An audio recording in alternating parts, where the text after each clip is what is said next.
Hi, this is Simon from HomeKit News, and this week we're looking at a brand new air purifier from Meross, a company that has gained rapid popularity in the HomeKit world. But will this new device be as popular considering there's something missing? Keep watching to learn more.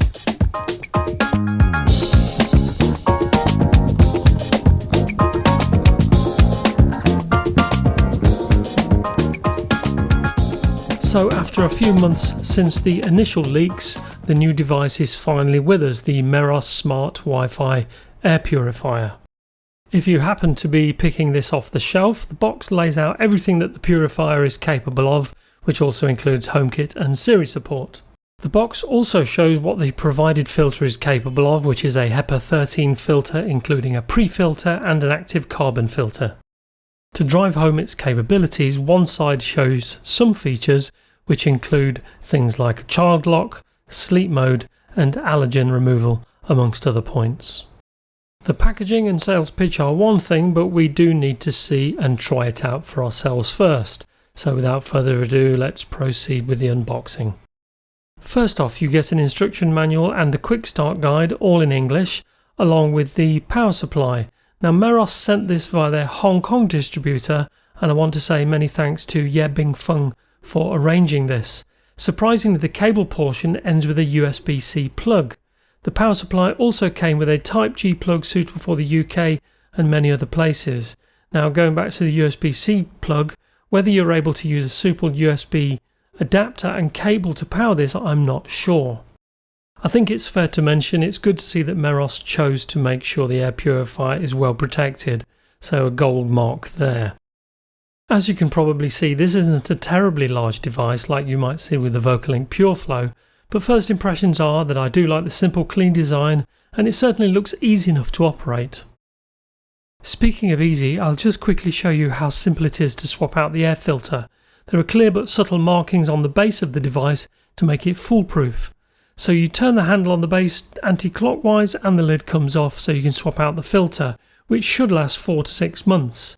This design can also be found on air purifiers by Smartmi and the recently HomeKit enabled Sensibo Pure, for example. That's the basics, so now let's have a closer look at the particulars of the Meross Smart Wi-Fi Air Purifier. I think they need a shorter name.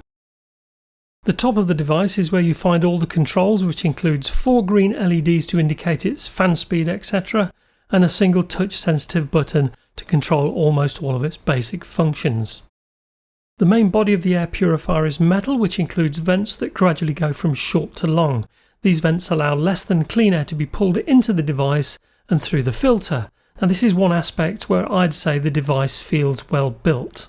Onto the USB-C port to power the device, and the air purifier, I'm happy to say, is suitable for all regions at 100 to 240 volts and has an output of 12 volts, 2 amps and 24 watts. I tend to recommend installing devices via their own apps initially, and I'm doing that in this case here with the Meross app.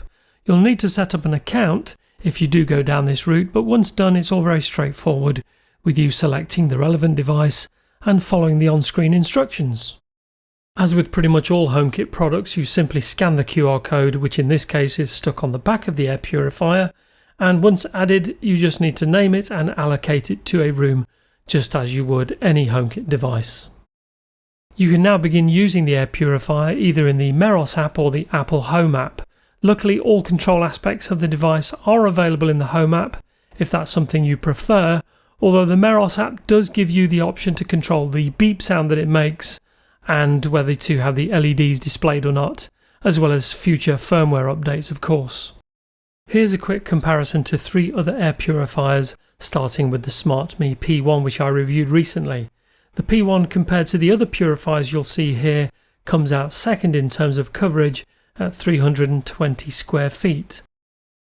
Next up is the Sensibo Pure, which covers up to 173 square feet and only has low, high and auto speeds. It does have a PM2.5 sensor built in like the Smartmi. Onto the Meross, and while this can cover a larger range than the Sensibo at 207 square feet, it doesn't come with a PM2.5 sensor. In fact, there are no sensors at all, which comes as a bit of a surprise. Finally, I've included the VOCALINK PureFlow. It's much larger and has more than double the coverage of the Smartmi at 645 square feet, so it's more suited for larger living areas. Let's now have a look at how the air purifier appears in the Home app. As it has no sensors, you only get the one tile, and if you long press on the tile you get access to power and fan speed controls, as well as giving you access to the child lock, filter condition and filter life. All pretty straightforward and basic, which is fine as long as it does the job. As already mentioned, the Meross air purifier is quite simple to operate, so a single tap of the power button turns the device on.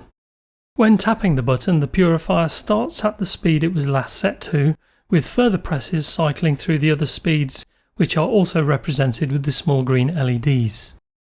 And finally, a long press turns the air purifier off. Whilst this air purifier doesn't contain a PM2.5 sensor, it can be controlled involving external sensors and automations. In this example, I've created two separate automations, one to turn the air purifier on to full speed when the air quality drops below fair, and another to turn the air purifier off when air quality rises above good.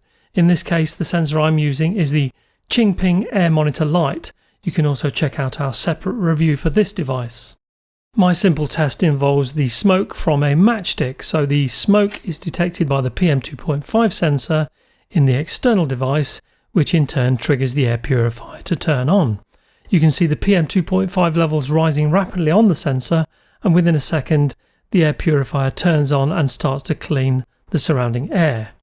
I've sped up the footage here, but as you can see the air purifier does clean the area of smoke, although it did take a little longer than I expected, at a bit under 4 minutes. Finally, onto our pros and cons, and whilst I like the device, there are a couple of potential issues. Now, I love that it's easy to control, which is ideal for less tech-savvy family members, and the metal chassis does make it look and feel more premium than the plastic used in some other air purifiers. Changing the filters is equally as easy, so hopefully the filters are cheap and easily available. I like the use of the USB-C port, even if it's a bit unusual, so hopefully a suitable USB plug and cable will work well if needed. On to the cons, and the first is a minor niggle in that the long press to turn it off really is a very long press, so I'm hoping they can adjust that in the future with a firmware update. The second issue is the lack of a built-in sensor, which seems an odd omission. That said, I'm not entirely sure that built-in sensors are ever that accurate, so I personally prefer a separate sensor anyway. So that's it for our review of the Meross air purifier, but if you want to read the in-depth review, head over to homekitnews.com. Feel free to leave any questions or comments and I'll do my best to address them. Until the next time, stay safe.